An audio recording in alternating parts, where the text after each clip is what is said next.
महापुरासह विविध आपत्तींचा फटका बसलेल्या गावांना मदतीचा हात देणाऱ्या राज्यातील महाविद्यालयांचा सन्मान नुकताच पुणे इथं करण्यात आला।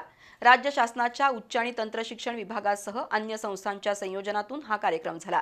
त्यामध्ये राज्यातील पूरग्रस्त विद्यार्थ्यांसाठी उल्लेखनीय योगदान दिल्याबद्दल कोल्हापूरच्या स्वामी विवेकानंद शिक्षण संस्थेच्या महाविद्यालयाचा गौरव उच्च आणि तंत्र शिक्षण मंत्री चंद्रकांतदादा पाटील यांच्या हस्ते करण्यात आला। राज्य शासनाचा उच्च आणि तंत्र शिक्षण विभाग, उच्च शिक्षण संचालनालय आणि पुण्याचं मॉडर्न कला, विज्ञान आणि वाणिज्य महाविद्यालय यांच्या वतीनं संकटातून संकल्पाकडे हा कार्यक्रम घेण्यात आला। उच्च आणि तंत्र शिक्षण मंत्री चंद्रकांतदादा पाटील यांच्या प्रमुख उपस्थितीत आणि सावित्रीबाई फुले पुणे विद्यापीठाचे कुलगुरू डॉ. सुरेश गोसावी, उच्च शिक्षण विभागाचे संचालक डॉ. शैलेंद्र देवळाणकर, प्रोग्रेसिव्ह एज्युकेशन सोसायटीचे कार्याध्यक्ष डॉ. गजानन एकबोटे आणि स्वामी विवेकानंद शिक्षण संस्थेचे मुख्य कार्यकारी अधिकारी कौस्तुभ गावडे यांच्या प्रमुख उपस्थितीत सन्मान सोहळा पार पडला।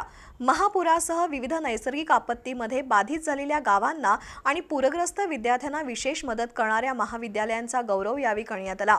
स्वामी विवेकानंद शिक्षण संस्थेच्या कोल्हापूरसह विविध महाविद्यालयांनी या कार्यात योगदान दिलंय, त्यांचा सत्कार करण्यात आला। तसंच इचलकरंजीच्या Dattajirao Kadam arts, science, commerce कॉलेजलाही सन्मानित करण्यात आलं। महाविद्यालयांनी राबवलेल्या मदतीच्या उपक्रमांवर आधारित एका पुस्तकाचं आपण प्रकाशन करणार असून त्यातून राज्यातील इतर महाविद्यालयांना प्रेरणा मिळेल असं नामदार चंद्रकांतदादा पाटील यांनी सांगितलं।